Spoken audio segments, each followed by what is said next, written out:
د زکات نه د بچ کېدو لپاره په ځان پسې شیا لیکل د څرنګه دي لکه د کله دغه کېږي د انسان اندراج کېږي پاسپورټ شناختی جوړوي نو هغې دپاره تا نه د کومه د مذهب خانه چې د هغه ډکول غواړي نو ته وایي چې ستا مذهب څه دی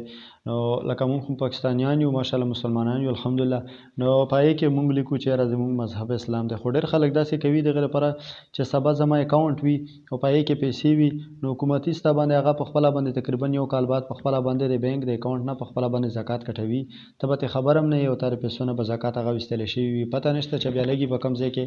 خو لکه ویستلو شي نو د هغې لپاره نعوذ بالله ډېر داسې سادهګان مسلمانان هغوی په ځان پسې په شناختی کې یا په پاسپورټ کې د اسلام په ځای باندې لیکي چې مثلا شیعه یا یو بل مذهب لیکي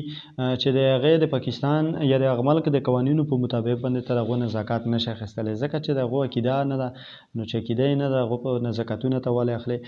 نو یو مسلمان صرف د زکات نه د بچ کېدو دپاره په ځان پسې شیعه لیکي یا بله یو نامه لیکي دغه دپاره چې زما نه د بینک نه مې زکات کاټ نه شي نو داسې نه دي کول پکار زکات یې سړی وباسي حساب یې وکړي الله دومره مال ده وکړی نو که ته ته لږ زکات وباسې الله رب العزت په دې باندې د مال دولت ستا نورن زیات کړي بل علما لیکي چې ګوره یو سړی وي هغه تعالی یو شی درکوي ډېر کم داسې کېږي چې مثلا 95-96% هغه تعالی درکړي او 2% هغه ځان له حساب کړي بلکې هغه به زیات ځان له حساب پاتې کوي او تعالی به کمې درکوي خو الله رب العزت چې کم مال دولت مونږ لره کوي نو د هغې تقریبا چې